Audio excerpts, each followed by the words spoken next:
Well, welcome to the 700 Club. There's an alarming rise of anti-Semitism around the world. Jews are now being beaten up in the streets of Berlin, and attacks against them in Germany are up 30% this year. Well, millions of Europeans are accusing the nation of Israel of mistreating Palestinians and even comparing the Jews to Nazis. Paul Strand reports on the rampant anti-Semitism that's now causing Jews to flee Germany. German Jew Simon Gorlick is calling for a mass exodus from the former Nazi nation that committed the Holocaust. Here in Jerusalem, prominent Rabbi Abraham Cooper described Gorlick's feelings. It's not safe for him. He doesn't like hiding his Jewish identity in public.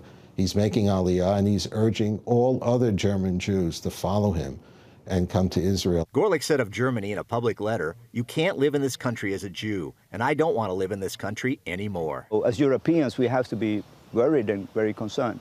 Tomas Sandel fights for religious rights in Europe. I'm very sad because I know always when Jewish population feels that they need to leave Europe, we have troubles ahead of us. Acts against Jews are up almost 30% this past year in Germany. You're seeing Jews being beaten up in the streets of Berlin again. Cooper says many in today's Europe believe Israel mistreats Palestinians, so these Europeans brand the Jewish nation a place akin to Nazi Germany during the Holocaust. That 150 million Europeans believe what the Nazis did to the Jews in the 30s and 40s, the Jews are doing to the Palestinians here. That is a monstrous lie. It's led Gorlick to write, "I don't want to live in a country where half the population sees our Israeli flag as a provocation." If you say that Israelis are today's Nazis, would you get really upset if they're beating up some of them on the streets of the capital of today's Germany? Not necessarily. Cooper believes this is just plain wrong. Germany has a historic responsibility, now and forever, not to cause harm to Jewish people. They did enough during the Nazi era. After World War II, Germany and many of its people condemned for decades what the Nazis did in the Holocaust. Now Cooper says that condemnation seems to be slipping away in a most troubling way. Paul Strand, CBN News, Jerusalem. Well, you just can't do anything other than say this is just flat wrong. But it's not just Germany. When you look at what's happening in the United States, where the FBI now tracks hate crimes on the basis of religion, and the number one is crimes against Jewish people. And whether that's attacks in their synagogues or attacks on the streets, it's happening right here in America. You look at this and you just wonder why. Why would this happen? And the rabbis say in every single generation there arises a Haman who is trying to wipe out the Jews. Let us not let that happen in our generation. This isn't something you can ever joke about. This is no laughing matter. I'm seeing that in our popular culture today, where it's okay to say anti-Semitic things and say, well, I'm just trying to be funny. No, it's not a joke, and it's certainly not funny. We need to say no to this and no to it repeatedly, that it would never, ever happen again. In other news, after more than a week of counting in close congressional races, Republicans officially control the House of Representatives.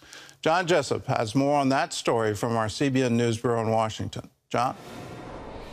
Thanks, Gordon. The GOP victory breaks Democrat control over Congress, giving Republicans an edge in slowing President Biden's agenda. However, the margin will be narrow. Some Republicans are calling for a number of investigations, including into Hunter Biden's business dealings, the chaotic withdrawal from Afghanistan, and COVID lockdowns and mandates, to name a few. President Biden issued a statement offering to work with Republicans to help American families, saying the future is too important to be locked in political warfare. The Republican small majority will likely make it difficult for GOP leaders to carry out their agenda, while Democrats still have control of the Senate. Speaking of the Senate, Majority Leader Chuck Schumer is moving quickly to pass a same-sex marriage bill so it can go to the House before the chamber changes hands. Faith-based groups say the bill could sharply curtail religious freedom. CBN's Heather Sells reports. Senate Democrats want to pass the bill soon while their party still controls the House. But religious freedom advocates say it would encourage lawsuits and spell disaster for churches and faith-based organizations. This would essentially give a green light to those who want to persecute people of faith. This deceptively named Respect for Marriage Act really disrespects the American people and threatens our most basic freedom. The bill's champions, like Senate Leader Chuck Schumer, say it would protect marriage equality for all Americans. It will make our country a better, fairer place to live. Longtime LGBT supporters like Senator Tammy Baldwin say it protects gay Americans from a Supreme Court she believes wants to harm them. The same legal arguments that the Supreme Court rested upon to reverse Roe v. Wade could just as easily be applied to reverse numerous other cases related to families, related to intimate relations. Justice Clarence Thomas suggested that possibility in his concurring opinion, although the majority opinion rejected the idea. The 12 Senate Republicans supporting the bill maintain that it provides adequate religious liberty protections. The bill also makes clear that no religious organization will be required to provide any services for the celebration of same-sex marriage. That means that no church or religious organization will be required to perform, recognize, or celebrate same-sex marriages. We also took steps to protect the tax-exempt status of religious nonprofit organizations. While the Mormon Church supports the bill, many religious freedom advocates believe it would put people of faith and faith-based nonprofits at great risk. The Religious Freedom Institute warns it treats those who defend traditional marriage as bigots. Southern Baptists and Alliance Defending Freedom say it invites litigation. Unless you comply with this, you can face lawsuits, you can face federal government action, you could even potentially lose your tax-exempt status. And GOP senators like James Lankford believe its loopholes don't provide equal treatment for those of faith. I believe the rights of every individual should be honored. But this is not choosing to be able to protect the rights of every individual. This is saying some people are more equal than others. That's a problem.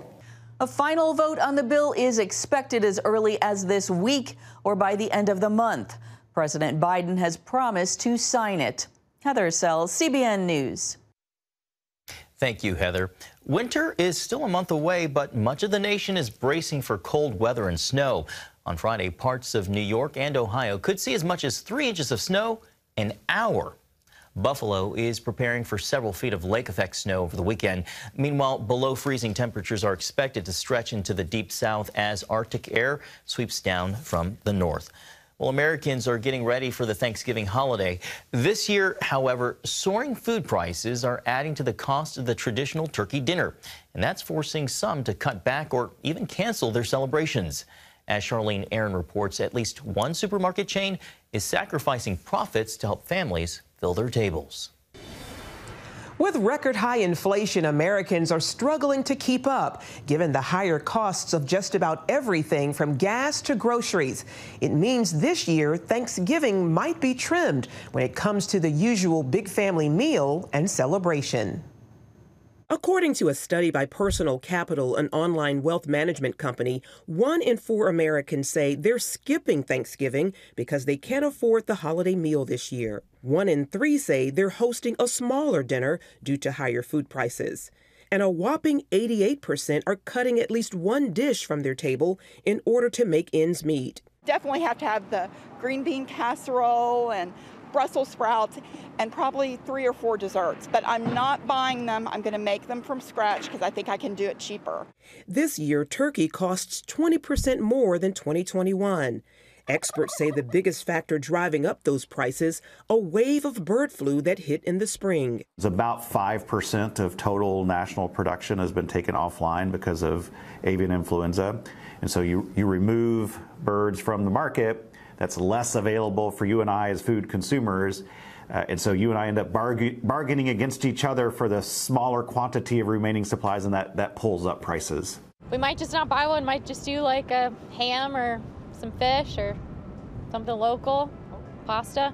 The Department of Agriculture reports that food prices have jumped 13% between September 2021 and 2022, an issue affecting not just families, but local food banks as well. Food costs have gone up dramatically for food banks. The cost of shipping and of products has gone up significantly, almost to the point that sometimes we're paying more for shipping than the actual product. Christopher Tan heads the food bank of southeastern Virginia and the Eastern Shore. We started ordering turkeys in like June. That's how we knew that the supply chain issue would be a potential problem. And we're still not getting the amount that we really would have probably liked. We just don't, there isn't enough out there. Tan says as grocery costs have increased, so has the number of families seeking help. Inflation has caused many people to come to our lines for the first time. So we see a lot more working families who are working and employed, but their food budgets have drastically increased. And so they're using the food bank as a way to supplement that budget. To help struggling families, the supermarket chain Aldi is rolling its Thanksgiving prices back to 2019 costs, saying in a statement, "We expect to welcome tens of millions of customers in our stores this Thanksgiving season, and we want them to know they can count on us. So why not attempt that additional side dish this year, or invite over a few more friends or family members?" Despite the tight economic times, some are choosing to be thankful, no matter the costs. We know that the economy is high, but we've got to be thankful for health and strength and having a job, having a family, just to be alive. Charlene Aaron, CBN News. Gordon, I agree with Charlene, being thankful no matter the cost. And that's the purpose of the holiday. It's called Thanksgiving for a reason. And the Thanksgiving was done because of the abundance that came after a, quote, starving time, close quote. And that was a real thing. The early pilgrims were facing famine, starvation. They were facing the loss of everything. And then suddenly God provided, and they gave thanks. They held a Thanksgiving feast for the provision that God had given them. So let's do that this Thanksgiving, regardless of how big of a spread you have or how small of a spread you have. Give thanks over it. And there's a wonderful way to look at it, that even if there's nothing kicking in the stall and there's no fruit on the vine and the crop hasn't come in, yet I will praise him. And in that, give thanks to God for what he's given us and will give us in the future. There's a wonderful story that is very personal to me because it was from John Jimenez years ago. He was holding a big meeting, and there were thousands of people, tens of thousands of people expected to attend. And somebody raised the question, how are we going to feed all these people? And he thought for a minute and then said, well, let's declare a fast. So there's different ways to do this. And let's just keep God in mind that he is the provision for us. He is our provider. So let's give him thanks for what he's about to break through and do.